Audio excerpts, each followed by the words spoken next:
Hey guys, welcome back to the channel where you can find all of your basic guides on Total War games.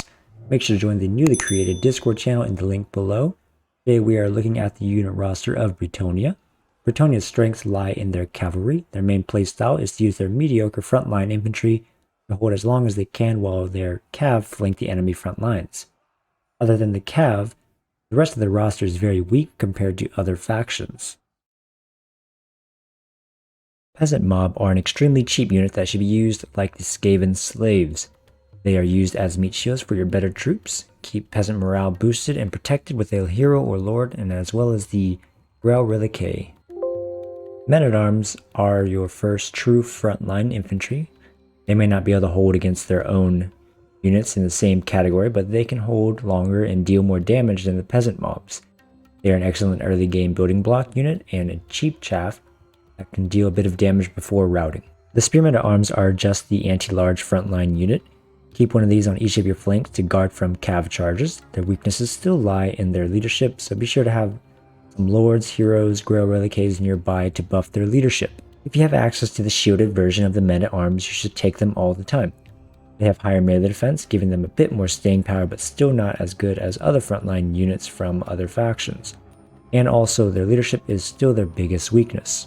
As always, the shielded version should always be taken over the unshielded versions. Use them in the same way as the regular spearmen at arms. They have slightly higher melee attack and melee defense, giving them a bit more staying power, but they will still rout very quickly. The polemen at arms are your armor-piercing, anti-large option. Once you get access to these, you should put them in place of your spearmen on your flanks. Because of the Grail Reliquae's buffs, this unit is very useful for keeping near your front lines. It ensures your peasant infantry or any type of other frontline units don't rout as quickly. Along with boosted leadership, they make them immune to psychology, which allows them to stay in the fights longer against fear and terror causing units. Bringing one of the two of these is a good idea to make your front lines more durable. The battle programs are your first decent infantry unit for the Bretonnian roster. They deal solid damage as well as hold the line longer than men at arms because of their frenzy buff and relatively high leadership. Armor is the same as the men at arms, so they should not be relied upon to tank massive damage. The foot squires are the Bretonnian greatswords, but not as good. Compared to the rest of the Bretonnian infantry, they are a solid upgrade, gaining significant armor and leadership. Their armor-piercing damage is great, and they have bonus versus infantry, making them great for taking down armored infantry. That being said, their melee stats are pretty bad. Try to keep them only fighting infantry and support them using knights or magic to ensure they win their engagement. Like all other Bretonnian infantry, they will not hold for a long time and will eventually need some kind of support to win their engagements. The peasant bowmen are quite a weak ranged infantry.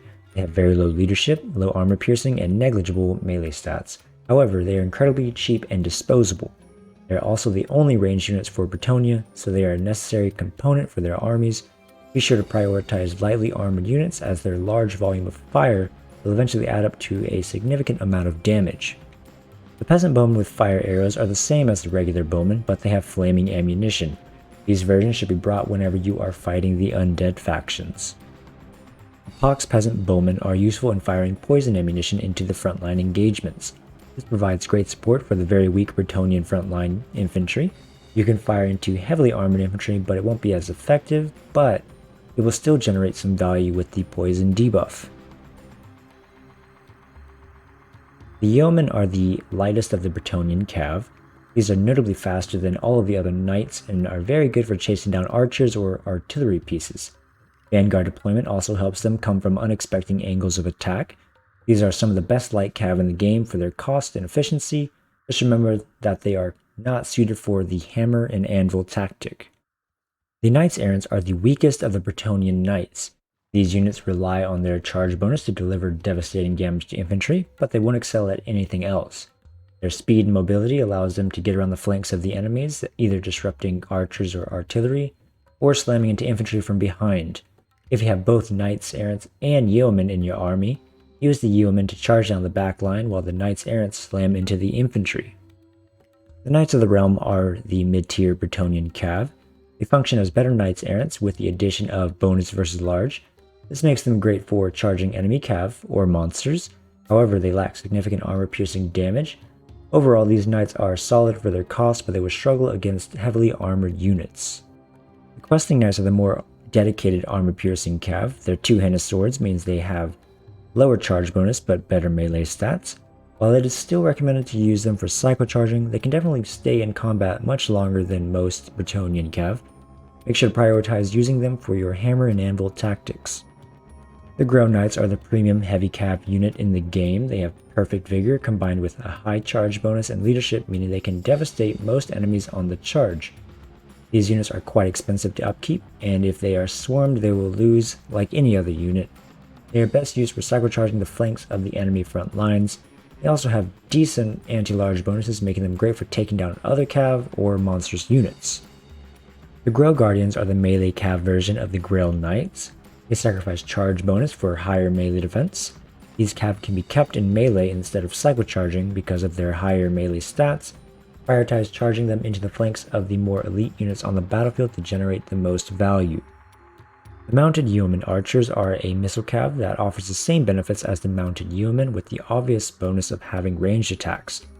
They are much better for harassing the enemy front lines before they engage with yours.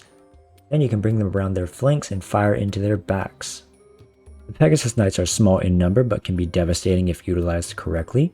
They have surprisingly high staying power, being as heavily armored as questing knights, but also having shields. These flying knights are some of the best units Bretonnia has to deal with archers and artillery. They are able to quickly zip in and out, causing heavy amounts of disruption in the backline. They are best utilized for taking out isolated units or the backline units on the battlefield. The Royal Pegasus Knights compared to the Pegasus Knights gain improved melee stats, magical attacks, Blessing of the Lady buff, and Perfect Vigor. Perfect Vigor is an insanely strong trait for cav units because they are constantly moving at top speed, causing them to tire out and grow weaker. But with Perfect Vigor, this isn't an issue. These are best used for hunting down large targets and dominating the skies. Compared to the other flying cav of Bretonnia, the Royal Hippogriff Knights are the most expensive. They lose model counts going from 18 to 6, but they gain a slight boost in melee stats. They are best utilized for wreaking havoc on the frontline engagements with their fear and terror. Field trebuchets are quite inaccurate and mostly useful for forcing an enemy to come to you if they have no artillery of their own. They also have a large hitbox, so they will lose against most other artillery pieces. Prioritize firing them into the more heavily armored units on the battlefield. The Blessed Field trebuchets have the unique effect of not being able to harm your own units. This allows them to provide supportive fire on your frontline battles, basically giving your weak frontline a better chance at winning their engagements. Now that we've covered all the basic units on the roster, I'll show you a generic late game army composition and also showcase a battle. If you found the unit coverage helpful, smash the like button, it really does help out the videos. Okay, so now we're going to go over a basic late game army composition. This will be pretty general, as you'll be able to bring them into many different factions. And we see here we have 3 peasant bowmen with fire arrows and 2 pox bowmen, 2 men-at-arms with pole arms on our flanks, 2 battle pilgrims in the center of our front line with a Grell relic and a lord, 2 foot squires in reserves to bolster our frontline engagements, 2 blessed field trebuchets, and 2 Grell Guardians on our right flank with 1 Grell Knight on the left and 2 Royal Pegasus Knights as well. These are Vanguard deployed. So as you can see from the first start of the battle, we do target this cluster of Graveguard with our field trebuchets, because they are clustered together and we're trying to just generate as much value as we can by hitting 2 units at the same time. This is still happen to be 2 expensive units, and we do see that 2 large units are being brought to our right flank, which we have Grell Guardians over there, which are anti-infantry. So we are bringing some Royal Pegasus Knights and Grell Knights to the right flank, just to help deal with them. And we are leaving these Royal Pegasus Knights just to see what else they're going to do. We're going to try to get these Grell Guardians away from these Hex Wraiths, but I think in the end they do turn and charge. So we do decide to send 1 into them, and the 1 will get away. And you can see these Hex Wraiths are coming around as well. And so these Pegasus Knights, Royal Pegasus Knights, are coming out with this engagement just to deal with these large units. And these Hex Wraiths are coming in. I do see this at the last minute. at the last second, so the Grail Knights will turn around here and charge into these Hex Wraiths along with these Royal Pegasus Knights. We are attempting to move our back line further behind the front line, but it was a bit slow, and we are still firing into the Graveguard with our Blessed Field Trebuchets. This Vargulf does sneak around our flanks and get some charge off on our back line, which isn't the best, and we don't really have anything to deal with him back there now, except the Foot Squires, and they aren't the best for dealing with large units, but they will have to do. This engagement over here is going well. The Hellbats are losing, and looks like those Hex Wraiths are already dead. We did get the Grail Guardians out of there. We are going to want to bring them around to this frontline engagement, but it looks like we may actually bring them to fight these Black Knights. And so we did bring out the Grail Knights. They did kill those Hex Wraiths along with our Royal Pegasus Knights. They're coming out too. Vargulf is just wreaking havoc on the back line, but the Foot Squires were able to stop them. We were able to bring the fire arrows out, and now we're going to fire them into this Vargulf. And as well as we brought in the Royal Pegasus Knights to fight him as well. Now these Grail Knights are coming around their flanks. We're going to get a good charge off on this cluster of infantry, Graveguard, 2 units of Graveguard, and we are firing our Blessed Field Trebuchets into this cluster. Because the good thing about them, they have no friendly fire, so they're able to support our front lines without actually damaging our own units. And so it looks like these Black Knights are losing against these Royal Pegasus Knights. They're doing quite well, taking out many of the large units on the battlefield. We do see the Mortis Engine coming around here. It is away from the battlefield, which is good for us. Vargulf is dying, and it completely crumbles right there. Great value generated by the Royal Pegasus Knights. Now we just need to get them out and back into the field, aiming for the large units, the Corpse Carts, the Mortis Engines. We could bring them over there to the Terrorgeist, but they are just quite isolated. And now we've brought our Grail Guardians around for some rear charges. We did send the Pegasus Knights after this Mortis Engine. These will be sent after this Corpse Cart. Our entire back line is just providing supportive fire with the poison arrows and the fire arrows, which is great. Now this left flank has fully won their battle. They're completely crumbling now. We are bringing out the Grail Knights just to see where we can charge them next. It looks like most of the frontline engagement has been won except for this cluster. We are still fighting this Terrorgeist back here, but it's not really an issue because he's very isolated, which is good for us.